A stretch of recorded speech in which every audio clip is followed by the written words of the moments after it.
Was it a month ago we came to this Ramsar site to do a lot of demolitions. In fact, people were even asking, is it the same site we are? You notice that they've developed the place so fast. And this is a directive, like we said, this is not my initiative. It's a directive from the presidency. And so we want to mitigate this flooding issue within not only Greater Accra, but the entire country. And that is why today I have with me here DJ NADMO, the Director General for NADMO. And also, in fact, today we have a lot of delegations coming, dignitaries coming, they're on their way. AMA will also soon join us. We also have your sweet Mayor Abi Bright also here. And so we are here to start the demolition. We are here for business. So exactly what we are going to do. We are waiting for the machines to come so that we can start the demolition exercise. And so, engineer, if you can give us some briefings. Because you've been here, we came here and we told you that we don't want any structures raised. But today we don't know what is happening. Did you give them permit, to raise back the structures or what? No, none of them have permit. We do have our usual monitoring around, but the issue or the challenge we face is that anytime we are here, we are confronted by recalcitrant landlords who always chase us out. Unfortunately, we are not having any weapons or anything that will protect us. There are situations where we come around and the developer will call somebody and the person will say, ACP Alasan from police headquarters. And the police will have to go back with us and tell us they can't guarantee our presence here. So they said ACP you just mentioned, is it on the record that that person is complicit in this whole thing? And what action do you hope to take against the regional minister? I have the contact of that ACP Alasan. Apparently, we gave it to NIB officials. They are doing investigations. But for me, if a police officer has been assigned to undertake an operation, I don't think you should listen to anybody from anywhere. You have been assigned by your police commander to undertake an assignment. So you report back to your police commander. So if an imposter has called that, I'm calling from police headquarters, so go out of that site, and you also oblige. It means that somebody has not done his work. Yeah, are we seeing the demolition of, the last time we came, we saw pulling down of just fence walls. Today, are we seeing just fence walls? We are seeing structures, proper structures going down. Structures, all structures go down. What land size are we talking about here? And give us some fair idea. The forestry, they are here, so they can give us the land size. So the forestry is Engineer Deborah, please mention your name and your position. Referring to you as honorable. My name is Engineer Richard Ben Deborah, Head of Works for Tama West Municipal Assembly. Again. Richard Ben Deborah, Head of Works, Tama Municipal Assembly, Tama West Municipal Assembly. Okay. So forestry is here.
Just inform them.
On the machine.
We're looking at the plans, the map, and all of that, and various routes. So this is definitely, we know this is in a totally red zone. So the guys are just warming up, but we're basically going to be carrying this out with machinery and stuff. So as those arrive, we're doing our preliminary, which is zoning the area. So you can see all the various agencies involved in the exercise. So Regional Minister is there giving direction and coordinating everything. So Which agencies are we talking about here?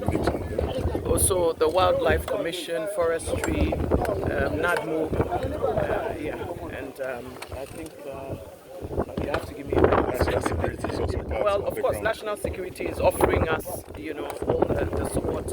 I'm sure you can see the military also around the police. So it's a joint forces, but the assemblies are also in because we need to make sure that. You just took office barely some few weeks ago. Yes. One would say this has not really come to your attention, but what sort of briefing did you get regarding the Ramsar site? Well, I mean, this is a real issue with us. I mean, I think even the layman understands what's going on. development that's sometimes authorized, sometimes unauthorized. But these are the results of corruption. And for me, it's mainly about the greed, of people.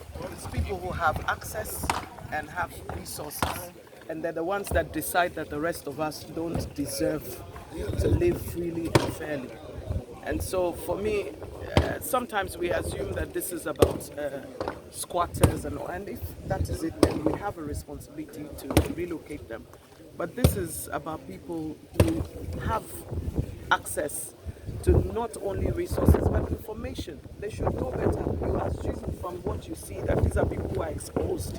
So they're the ones that are supposed to be leading the conversation about the environment and protecting the environment and the ecosystem and all of that. So to have it for us here in Ghana that these are the people that lead the destruction, of our ecosystem is sad. But then of course the conversation is more complicated than this. How do they get authorized to do this? This is not the first time. Henry Quarty, the previous Greater Accra Minister, took up initiatives like this. It ended nowhere. One would wonder to what extent can you push? Well, you say Henry Quarty, he was the Greater Accra Regional Minister. This is an exercise from His Excellency John Dramani Mahama himself. And so you and I have no subjective part in it. Our duty is to carry out his instructions and take our mandate from him and deliver. So I stand here in spite of my views or whatever. This is not about me, and it's not about any of the individuals here. It is about the fact that we are following an executive order. So that is what we're doing. Are you going to put some human face to this exercise, looking at the fact that some houses are completed, people are dwelling in some of them, and we're all going to go down? Well, that's the thing. The human face is on many issues. The human face is about our squatter population that cannot even have shelter at all. Not about people who are powerful, have access to purchase, have access to pay for illegalities to be permitted. Not for people that can put up structures like this. So I don't know where the human face is. It's for all of us. But we're going to do within reason whatever we can. But essentially we also have to protect lives and property. And whatever happens here is affecting people miles from here. And that is the problem. The flooding in Accra everywhere, it's just a matter of time before it consumes all of us. So are we going to lose some property and save millions of lives, or are we going to all perish on the altar of a few greedy people? That's the question. We want to thank you very much for speaking to us, and just